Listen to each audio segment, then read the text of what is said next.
The Jays are in Seattle for the first of a 3-game series tonight. It is Toronto South or Toronto Southwest or Toronto West, however you want to describe it. John Schneider is manager of the Toronto Blue Jays. There he is, joining us on Zoom. He is. What's up, guys? Hey, buddy. We're doing well. We're doing well. Safe in his office in Seattle. You're able to get around the crowds. We were just talking to Shulman about that. I understand you guys strategically may have changed hotels, hey? Yeah, it was a little busy last year. Nice new place here in downtown, and there was a few people actually waiting for us at the airport. So Jays fans they're traveling here, but yeah, we're going to keep our location a little bit quiet, I think. John, how about young guys coming to see this for the first time and going through this with the big giant crowds and the being on the road? Can that help? Any advice you're going to give any of the younger guys going through this for the first time? I don't think so. I think if anything, it helps, getting a little bit of, energy on the road and atmosphere. They're looking forward to it. I think there's enough guys that have kind of been through it here. Starts are in BP. They open the gates and everyone comes running in, which is pretty cool. But I think it can only help those young guys getting out there and kind of feeling the sport. Hey, before we get to the team, I just want to ask you a question. I don't ask you enough. And I know Kevin does, but I don't ask you this enough. How are you holding up? Yeah, great question. Just how you holding? No, man, I'm serious. How? I mean, you've got a couple of young kids. I mean, how are you holding up? Yeah, I'm good, man. Thank you for asking. It's been a disappointing season. It's been not where we wanted to be by any means. At this stage of it. But yeah, I'm holding up, man. Baseball's the biggest part of my life other than my family, and you get to come and you get to do this every single day with guys that you really like being around, whether it's players or staff, so I'm good. Fam's good. They still enjoy coming to the games. They still enjoy watching them, all that kind of stuff. It's one day at a time right now. That sounds easy to say, but it's you gotta look at everything, not just an inning, a pitch, a win, a loss. We're trying to accomplish a lot right now. We're trying to do it quickly. And the one thing I'm always going to be is positive. It starts with the guy on the mound. With Kevin tonight, is there something early on, especially with his fastball, because that's been getting hit around a little bit. Is there something that you're going to be looking for that will tell you that he's going to have a good night with the heater? Yeah, it's just located in his lanes up and down. I think when the velo's been there, I think we're kind of past that. Early in the year, it was kind of up and down and sporadic a little bit, but when he's locating it up and down, he's really good. I think that he's been uncharacteristic of him this season. He's been pretty pinpoint over the course of his career in the last couple of years with that fastball, and then it makes his split so good. So when he's locating it up and down, he's going to be pretty good, and it just makes that split that much tougher. So that's exactly what me and Pete are looking for. We look, in between his starts, that's what they were working on. So you'll know right away with Kev. Now, we saw Spencer Horwitz yesterday. I don't know if I'd say pushed into action, but he got to face some pretty good left-handed pitching. What is it, and was quite successful. What is it about his swing? Is there something about his swing or his approach that you think might allow him to avoid, and I'm not trying to put you on the spot here, but might allow him to become an everyday guy and maybe not a platoon guy?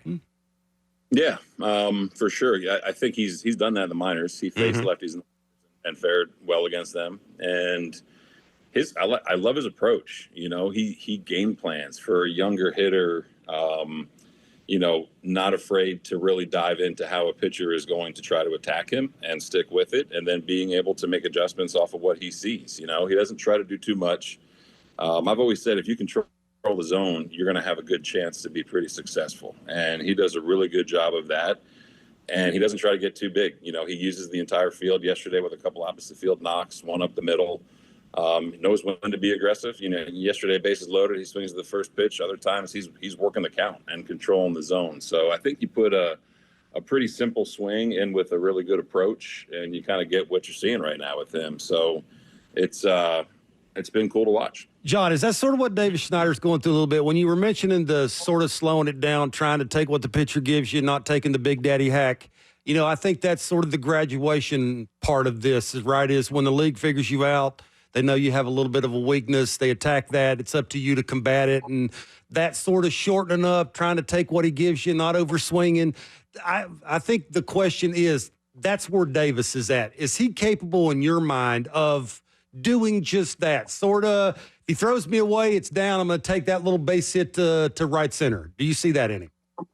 Yeah, that's kind of where he's headed towards. I think what he's been working on quite a bit, and a guy like him, he's gonna when he's controlling the zone, he's good. I think last year when he was so good, the walks were there with the home runs and the power and all that kind of stuff. Again, he's not trying to go the other way. I think that kind of comes based off of where pitch location is. But it's been pretty. Last year was fastballs up. He kind of, made some changes to conquer that or to get better at that. And he's seeing a lot of pitches that are going away from him. A lot of breaking balls away from him or sinkers that are going backdoor, ball to strike. So I think that's where he's at right now. Kind of figuring out what the league is adjusting or how the league is adjusting to him. And he's got to just stick with it. The key with Schneider, it sounds really simple, is when you see him walking, he's in a good spot, So hopefully he can kind of continue to keep going in the right direction. But the walks are big. There's some swing and miss. He's going to strike out. But when he's walking and hitting the ball hard, he's in a good spot. Where's Bo at? Do you think he's close? I know you're an optimistic guy, and that's who you are, and that's why we love you. Is Bo, we're getting that 300 at-bat mark, right? This is where Bo should be figuring out what he's doing wrong and starting to give you that at-bat that we all want Bo to give you. Are you seeing something that you are feeling confident that this is Bo and he's about to take off? Yeah, I'm always confident with him in the batter's box, always confident with a bat in his hand, So I think the game, 2 games ago, the sac fly to center, the double to left, it's been a weird year for Bo. It's been very, very, unlike him at this stage in the season, and he knows that and he feels that. But I'm always going to be confident in the hitter that he is and the hitter that he has been. I've seen him do it for so many years. So hopefully it's just a matter of time. You get him going, Vlad going, George going, JT going, and on down the line you go. You get more than just 1 or 2 guys doing it at the same time. That's been the missing link in our offense this year. So. Again, all the confidence in the world in him. He's missing pitches that for the last 5 years he's hammered. John, it's a lot to ask moving around the order. I mean, I played with you. I've been around. I played a bazillion years. I moved from the 3-hole to the 4-hole. Just mindset-wise was tough. Putting him in the leadoff spot for a little while and then putting him in the cleanup spot can't be the easiest thing. Has that been tough on him? Is he getting through that well enough that you won't see a different kind of at-bat? Yeah, I think Bo's at-bats will be the same no matter where he is, really, and leading off was something he was comfortable doing. So, threw him up there for a period of time. But to me, he's the best when he's hitting with guys on base. The numbers back that up. His career stats back that up, So I agree with you. It's not ideal to be moving guys around. That's kind of just where we're at right now. George back at the top, that's staying. I think that he's in a good spot. And, within that, you want him and Vlad and Bo and JT to be around the top of the 4 guys in there. So it is tough on players. We do talk about it. We joke about it at times. But I think with Bo, it doesn't matter where he's hitting. His at-bats are going to be the same. Yeah, I got to ask. I've been wanting to ask you this all year, and nicely. Why is it taking George so long to be able to pull velocity in the air the way he is now? That's the big question. Now it's just free and easy and not overthinking it. Why is it taking him so long? I think he was just waiting for you and Jeff to keep yelling at him and talking about him and said, all right, enough's enough. We'll take credit. Yeah, so a lot of it is you guys. But, I think Georgie, no secret, right? He's getting older. Yeah. He's making some adjustments. You've probably noticed where his hands are starting now, a little bit more upright as opposed to a little bit more back here. It's just a dude making adjustments as he's getting a little bit older. I think the new setup kind of has him, like you said, a lot more free and easy on those pitches and doing what he has done his whole career on those pitches. Sometimes it takes a little time to feel it, to work through it. For one, to say, okay, I need to change something. I've been successful my whole life at this. And then so to be able to change it, it takes a little bit of time to get to where you're comfortable with it. And I think that's kind of just where he's at, So it's a credit to him, not being stubborn, and saying, okay, I'm gonna do something a little bit different, and it's obviously been really, really good for him. Sorry, Jeff, I hate to keep jumping in here on I'll Jeff. just go and get a drink. No, John, the last one before I let Jeff jump in here. I could go day drink right now while you're doing this. Well, we've done it. Is that hard to do? Like talk a veteran into basically, dude, this ain't working. Like here's the numbers. Like, is that a hard conversation for you? Whoever's having it, I have no idea who had it with him, but I'm sure somebody, because it's changed. Yeah. Is that a tough conversation to have with a veteran guy? Yeah, I mean, yes and no. You know what I mean? I think that, when you've been doing something your whole life and you've had really good success with it, you want to kind of continue to do that, right? So, I mean, it's the same as a pitcher learning a new pitch. If it's Barrios with a cutter or Ev with a sinker or something like that, it's similar where you try to evolve with the game a little bit. But from a hitting standpoint, it takes some courage to do what Georgie did, really. You know what I mean? Yeah. It's okay. We're 2 months into a season. I'm grinding. I'm going to change something, and I'm going to hope that it works. Because if it doesn't, I'm going to look back and say, why the hell did I change it? I've been good for so long, and now I just wasted another 100 at bats. So I give him all the credit in the world for doing it, him and the hitting guys. And I think it's a credit to him for being open to say, okay, let's try something a little bit different, because this doesn't feel like my normal self. I appreciate you answering it that way, because I don't think people quite understand that part of it, that how hard it is. And man alive, I can't believe I've just wasted 100 at bats. Some dude told me to change this, and now it ain't working, and now I have no idea what I'm doing. So I appreciate you answering it that way.